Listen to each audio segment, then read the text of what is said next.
ಎಲ್ಲರ ಮನದಲ್ಲೂ ಸಾಕ್ಷಿ ಅನುರಾಗ್ ನಮ್ಮನ್ನು ಯಾಕೆ ಇಲ್ಲಿಗೆ ಬರ ಹೇಳಿದ್ದಾರೆ ಎನ್ನುವ ಗೊಂದಲ ಉಂಟಾಯಿತು. ರಾಮಚಂದ್ರರ ಮನದಲ್ಲಂತೂ ಇನ್ನಿಲ್ಲದ ಭಯ ಆವರಿಸಿತು. ಇಷ್ಟು ದಿನ ಬರೀ ನೋವನ್ನೇ ಅನುಭವಿಸಿದ ಅವರ ಸೊಸೆ ಮದುವೆ ಗೊತ್ತಾದಾಗಿನಿಂದ ಮುಂದೆ ಆ ಮಗುವಿನ ಜೀವನ ತುಂಬಾ ಚೆನ್ನಾಗಿರುತ್ತೆ ಎಂದು ತನ್ನಲ್ಲಿಯೇ ಯೋಚಿಸಿದ್ದರು. ಇಂದು ಎಲ್ಲರನ್ನು ಯಾಕೆ ಬರ ಹೇಳಿರಬಹುದು ಎಂದು ಮನದಲ್ಲಿಯೇ ಭಯ ಆವರಿಸಿ ಚಡಪಡಿಕೆಯಲ್ಲಿ ಕುಳಿತಿದ್ದರು. ಗುರುರಾಜ್ ಅವರು ಇದಕ್ಕೆ ಹೊರತಾಗಿರಲಿಲ್ಲ. ಏನಾಯ್ತು? ಇಬ್ಬರು ಚೆನ್ನಾಗಿ ಮದುವೆಗೆ ಹೋಗಿದ್ರಲ್ಲ, ಅಲ್ಲಿ ಏನಾಯ್ತು ಎನ್ನುವ ಭಯದಲ್ಲಿಯೇ ಕುಳಿತಿದ್ದರು. ಮನೆಯ ಮುಂದೆ ಕಾರು ಬಂದು ನಿಲ್ಲುತ್ತಿದ್ದ ಹಾಗೆ ಸಾಕೇತ್ ಹೊರಗೋಡಿ ಬಂದನು. ಅಲ್ಲಿ ಏನಾಗಿದೆ ಎನ್ನುವ ಆತಂಕ ಅವನಿಗೂ ಕೂಡ ಇತ್ತು. ಮೊದಲು ಸಾಕ್ಷಿ ಕಾರಿನಿಂದ ಇಳಿದಿದ್ದಳು. ಮುಂದೆ ಕುಳಿತಿದ್ದ ನವನೀತನ ಭಯ ಕ್ಷಣ ಕ್ಷಣಕ್ಕೂ ಹೆಚ್ಚುತ್ತಲೇ ಇತ್ತು. ಇನ್ನು ಜೀವನದಲ್ಲಿ ಯಾರನ್ನು ಎದುರುಗೊಳ್ಳುವುದಿಲ್ಲ ಎಂದು ಎಲ್ಲೋ ಒಂದು ಕಡೆ ಅನಾಥನಾಗಿ ಬದುಕುತ್ತಿದ್ದವನಿಗೆ ಈಗ ಎಲ್ಲರನ್ನು ಹೇಗೆ ಎದುರುಗೊಳ್ಳುವುದು ಎನ್ನುವ ಭಯ ಅವನಲ್ಲಿ. ಕಾರು ನಿಲ್ಲಿಸಿ ಅನುರಾಗ್ ಕೂಡ ಕಾರಿನಿಂದ ಇಳಿದರೆ ಅವನು ಮಾತ್ರ ಇಳಿಯುವ ಸಾಹಸ ಮಾಡದೆ ಸುಮ್ಮನೆ ಅದೇ ಯೋಚನೆಯಲ್ಲಿ ಕುಳಿತಿದ್ದನು. ಸಾಕ್ಷಿ ತಾನೇ ಕಾರಿನ ಬಾಗಿಲನ್ನು ತೆಗೆದವಳು, ಯಾಕೆ ಹಾಗೆ ಕುಳಿತಿದ್ದೀರಾ ಎಂದರೆ, ಸಾಕ್ಷಿ, ನನಗೆ ತುಂಬಾ ಭಯವಾಗುತ್ತಿದೆ ಎಂದವನ ಮುಖದ ಮೇಲೆ ಆತಂಕ ಗೋಚರವಾಗುತ್ತಿತ್ತು. ನೀವು ಹೆದರಿಕೊಳ್ಳುವಂಥದ್ದು ಏನೂ ಇಲ್ಲ, ಮೊದಲು ಕೆಳಗೆ ಇಳಿಯಿರಿ, ಏನೂ ಆಗುವುದಿಲ್ಲ ಎಂದು ಹೇಳಿ ಅವನ ಕೈ ಹಿಡಿದು ತಾನೇ ಕೆಳಗೆ ಇಳಿಸಿದಳು. ಸಾಕ್ಷಿ ಯಾರನ್ನು ಇಳಿಸುತ್ತಿದ್ದಾಳೆ ಎಂದು ತಿಳಿಯದೆ ಕತ್ತನ್ನು ಒಂದು ಬದಿಗೆ ಬಾಗಿಸಿ ನೋಡುತ್ತಿದ್ದ ಸಾಕೇತ್ ಕಾರಿನಿಂದ ಇಳಿದ ನವನೀತನನ್ನು ನೋಡಿ ಕಲ್ಲಾಗಿ ನಿಂತನು. ಸತ್ತಿದ್ದಾನೆ ಎಂದು ತಿಳಿದಿದ್ದ ವ್ಯಕ್ತಿ ಎದುರು ಬಂದರೆ ಯಾರಿಗೆ ತಾನೇ ಆಘಾತ, ಆಶ್ಚರ್ಯ ಆಗುವುದಿಲ್ಲ. ಇಲ್ಲಿ ಸಾಕೇತ್ ಕೂಡ ಹಾಗೆ ನಿಂತನು. ನವನೀತನ ಕೈ ಹಿಡಿದು ತನ್ನ ಅಣ್ಣನ ಬಳಿಗೆ ಬಂದವಳು, ಅಣ್ಣ, ಯಾಕೆ ಹಾಗೆ ನೋಡ್ತಿದ್ದೀಯಾ? ನೀನು ನೋಡುತ್ತಿರುವುದು ಸತ್ಯ, ಒಳಗೆ ಹೋಗಿ ಮಾತನಾಡೋಣ ಬಾ ಎಂದು ಹೇಳಿ ಇನ್ನೊಂದು ಕೈಯಲ್ಲಿ ತನ್ನ ಅಣ್ಣನನ್ನು ಹಿಡಿದು ಒಳ ಬಂದಳು. ನವನೀತ್ ಅನುರಾಗ್ ಅವರನ್ನು ಹಿಂಬಾಲಿಸಿದನು.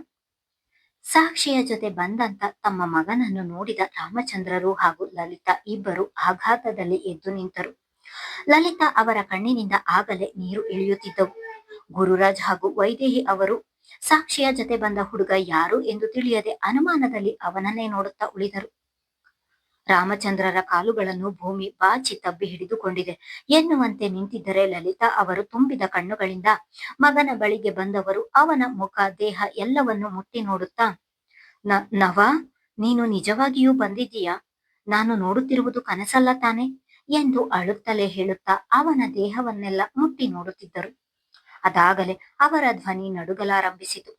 ಇಷ್ಟು ದಿನ ಪುತ್ರ ವಿಯೋಗದಿಂದ ಬಳಲುತ್ತಿದ್ದ ದೇಹಕ್ಕೆ ಮಗನನ್ನು ನೋಡಿ ಒಂದು ಕ್ಷಣ ತಮ್ಮ ಕಣ್ಣನ್ನು ತಾವೇ ನಂಬಲು ಸಾಧ್ಯವಾಗುತ್ತಿಲ್ಲ. ತಾಯಿಯನ್ನು ನೋಡುತ್ತಿದ್ದ ಹಾಗೆ ಕಣ್ಣಿನಲ್ಲಿಯೇ ಕೂಡಿಟ್ಟಿದ್ದ ಹನಿ ಜಾರಿದವು. ಒಡನೆಯೇ ಅವರನ್ನು ತಬ್ಬಿ, ನೀನು ನೋಡುತ್ತಿರುವುದು ಕನಸಲ್ಲ ಅಮ್ಮ, ನಾನು ನಿಜವಾಗಿಯೂ ಬಂದಿದ್ದೀನಿ, ನಿನ್ನ ಹೇಡಿ ಮಗ ಸತ್ತಿಲ್ಲ ಅಮ್ಮ ಎಂದು ದುಃಖಿಸುತ್ತಲೇ ಹೇಳಿದನು. ತನ್ನ ಮಗ ಯಾಕೆ ಹೀಗೆ ಮಾತನಾಡುತ್ತಿದ್ದಾನೆ ಎಂದು ಯೋಚಿಸಲು ಕೂಡ ಅವರಲ್ಲಿ ಶಕ್ತಿ ಇರಲಿಲ್ಲ. ತಾಯಿ ಮಗ ಇಬ್ಬರನ್ನು ನೋಡುತ್ತಿದ್ದ ಎಲ್ಲರ ಕಣ್ಣಿನಲ್ಲಿಯೂ ನೀರಿತ್ತು. ರಾಮಚಂದ್ರರಿಗಂತೂ ಇದನ್ನೆಲ್ಲ ನಂಬಲು ಆಗುತ್ತಿಲ್ಲ. ನಿಂತಲ್ಲಿಯೇ ಸೋತ ಧ್ವನಿಯಲ್ಲಿ ನವ ಎಂದರು.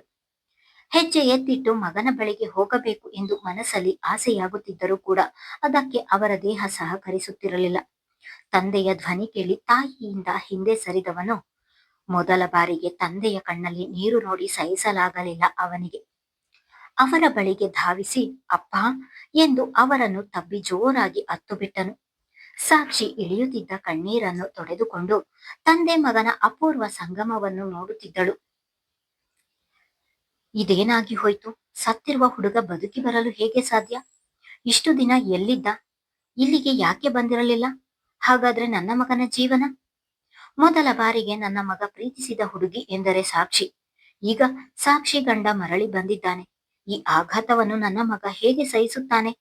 ಈ ಹುಡುಗಿ ವಿಧವೆ ಎಂದು ಗೊತ್ತಿದ್ದರೂ ಕೂಡ ಅವಳನ್ನೇ ಮದುವೆ ಆಗ್ತೀನಿ ಎನ್ನುವ ಅವನ ಮನೋವಿಶಾಲತೆಗೆ ನಾನೇ ಕರಗಿ ಹೋಗಿದ್ದೆ. ಅಂತಹ ನನ್ನ ಮಗನಿಗೆ ಈಗ ಮತ್ತೆ ನೋವು. ಇನ್ನು ಈ ಹುಡುಗ ಬದುಕಿ ಬಂದ ಮೇಲೆ ಮದುವೆಯಾಗಲು ಸಾಧ್ಯವೇ?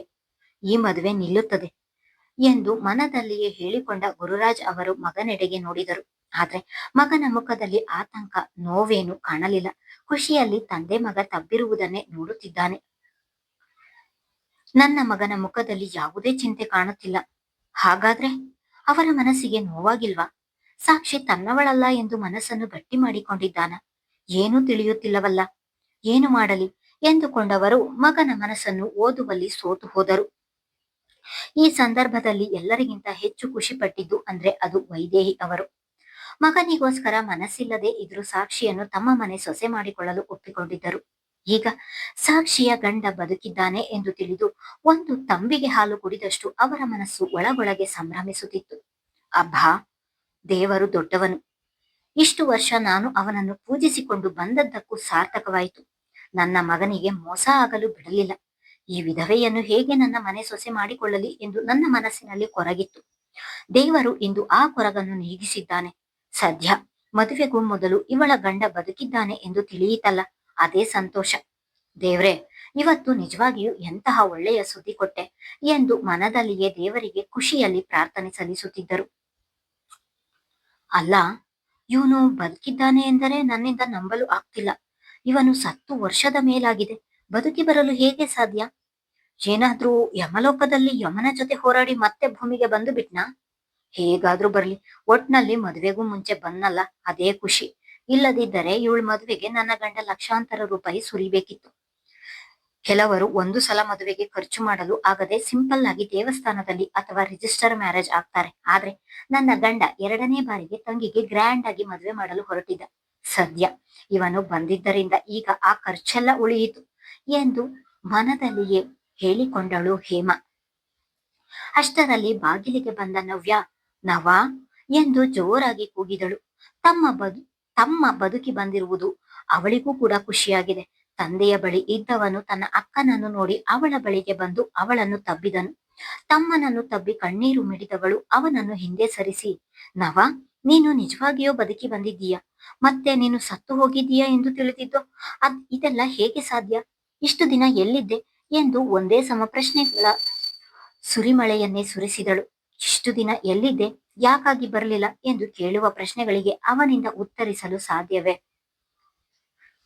ನವ್ಯಾಳ ಹಿಂದೆಯೇ ಬಂದ ಅವಳ ಗಂಡನಿಗೆ ಬದುಕಿ ಮತ್ತೆ ಬಂದಿರುವ ನವನೀತನನ್ನು ನೋಡಿ ಹೊಟ್ಟೆಗೆ ಬೆಂಕಿ ಬಿದ್ದಿತು. ಹೇಗಿದ್ದರೂ ಮಗ ಇಲ್ಲ, ಇನ್ನು ಆ ಆಸ್ತಿಯೆಲ್ಲ ನನ್ನದೇ ಎಂದು ಇಷ್ಟು ದಿನ ಖುಷಿಯಲ್ಲಿದ್ದವನಿಗೆ ಇಂದು ಬದುಕಿ ಬಂದಿರುವ ಅವನನ್ನು ನೋಡಿ ಸಹಿಸಲಾಗಲಿಲ್ಲ.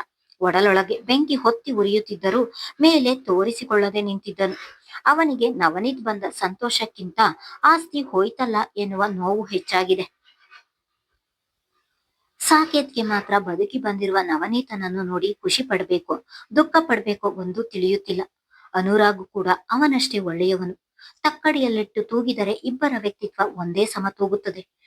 ಈಗ ಒಳ್ಳೆಯ ಹುಡುಗನಿಗೆ ಕೊಟ್ಟು ಮದುವೆ ಮಾಡ್ತಿದ್ದೀನಿ, ಇನ್ನು ಮುಂದೆ ಅವಳಿಗೆ ಕಷ್ಟ ಇಲ್ಲ ಎಂದುಕೊಂಡಿದ್ದವನಿಗೆ ಈಗ ಮತ್ತೆ ತಂಗಿಯ ಗಂಡ ಬದುಕಿ ಬಂದಿರುವುದು ಕಗ್ಗಂಟಾಯಿತೋ ಇಲ್ಲ ಸಾಕ್ಷಿ ಬದುಕಿಗೆ ಒಳ್ಳೆಯದಾಯಿತೋ ಎಂದು ತಿಳಿಯುತ್ತಿಲ್ಲ. ಆದ್ರೆ ಕಣ್ಣಿನಲ್ಲಿ ನೀರು ತುಂಬಿಕೊಂಡು ನಿಂತಿದ್ದನು. ಮಗನ ಬಳಿಗೆ ಬಂದ ರಾಮಚಂದ್ರರು ಅವನ ಭುಜವನ್ನು ಹಿಡಿದು, ನವ, ಇಷ್ಟು ದಿನ ಎಲ್ಲಿದ್ದೆ? ಯಾಕೆ ಇಲ್ಲಿಗೆ ಬರಲಿಲ್ಲ? ಇಷ್ಟು ದಿನದಲ್ಲಿ ಒಂದು ದಿನವೂ ನಮ್ಮ ನೆನಪೇ ಆಗಲಿಲ್ವಾ? ಯಾಕೆ ಇಷ್ಟು ಸೊರಗಿದ್ದೀಯ? ಹೇಗಿದ್ದೆ ನೀನು? ಹೇಗಾಗಿದ್ದೀಯ ನೋಡು ಎಂದರು. ತಂದೆಯ ಮಾತಿಗೆ ಕಣ್ಣು ತುಂಬಿಕೊಂಡು ಮೌನವಾಗಿ ನಿಂತನು. ಎಲ್ಲರಿಗೂ ವಿಷಯವನ್ನು ಹೇಗೆ ಹೇಳುವುದು ಎನ್ನುವ ಅಳುಕು ಅವನ ಮನದಲ್ಲಿ ಮನೆ ಮಾಡಿತು. ಅವನು ಮೌನವಾಗಿರುವುದನ್ನು ನೋಡಿದವರು, ಹೇಳು ನವ, ಇಷ್ಟು ದಿನ ಎಲ್ಲಿದ್ದೆ? ನಮ್ಮನ್ನು ನೋಡಲು ಯಾಕೆ ಬರಲಿಲ್ಲ? ನಾವೆಲ್ಲ ನೀನು ಸತ್ತು ಹೋಗಿದ್ದೀಯಾ ಎಂದು ತಿಳಿದಿದ್ದು, ಆದ್ರೆ ನೀನು ಬದುಕಿದ್ದೀಯ, ಅದು ಹೇಗೆ ಎಂದರು. ಅವನು ಉತ್ತರ ಹೇಳಲು ಪರದಾಡಿದ್ದನ್ನು ನೋಡಿದ ಸಾಕ್ಷಿ ನವನ ಬಳಿಗೆ ಹೋದವಳು, ಮಾವ, ಅದಕ್ಕೂ ಮೊದಲು ನಾನೊಂದು ವಿಷಯವನ್ನು ಹೇಳ್ಬೇಕು ಎಂದವಳು ನವನೀತ್ನ ಕೈ ಹಿಡಿದು ಅವನ ತಾಯಿ ಲಲಿತಾ ಅವರ ಮುಂದೆ ನಿಲ್ಲಿಸಿದವಳು. ಇಷ್ಟು ದಿನ ನನ್ನ ಕಾಲ್ಗುಣದಿಂದ ಇವರು ಸತ್ತು ಹೋಗಿದ್ದಾರೆ ಎಂದು ತಿಳಿದಿದ್ರಲ್ಲ ಅತ್ತೆ, ನೋಡಿ, ನಿಮ್ಮ ಮಗ ಸತ್ತಿಲ್ಲ, ಬದುಕಿದ್ದಾರೆ. ಈಗಲೂ ನೀವು ನನ್ನ ಜಾತಕ, ನನ್ನ ಕಾಲ್ಗುಣದ ಬಗ್ಗೆ ದೂಷಿಸುತ್ತೀರಾ ಎಂದರೆ ಅದು ನಿಮ್ಮ ಮನಸ್ಥಿತಿಗೆ ಬಿಟ್ಟಿದ್ದು ಎಂದಳು. ಅವಳ ಮಾತಿಗೆ ಲಲಿತಾ ಅವರ ಬಾಯಿ ಕಪ್ಪಿಟ್ಟಿತು. ಏನು ಹೇಳಬೇಕು ಎಂದು ತಿಳಿಯದೆ ಚಡಪಡಿಸುತ್ತಾ ನಿಂತರು. ಈ ಕ್ಷಣದಲ್ಲಿ ಸಾಕ್ಷಿಯ ಮುಂದೆ ಅವರು ಬಹಳ ಚಿಕ್ಕವರಾಗಿ ಕಂಡರು. ಸಾಕ್ಷಿಯ ಮಾತು ಕೇಳಿದ ನವನೀತ್, ಅಮ್ಮ, ನೀನು ಸಾಕ್ಷಿಯವರ ಕಾಲ್ಗುಣದಿಂದ ನಾನು ಸತ್ತೆ ಎಂದು ಹೇಳಿದೆಯಾ? ಇಲ್ಲ ಅಮ್ಮ, ಈ ಮಾತನ್ನು ನನ್ನಿಂದ ಸಹಿಸಲು ಆಗ್ತಿಲ್ಲ. ಇಂತಹ ದೇವತೆಯ ಮೇಲೆ ಅಪವಾದವ?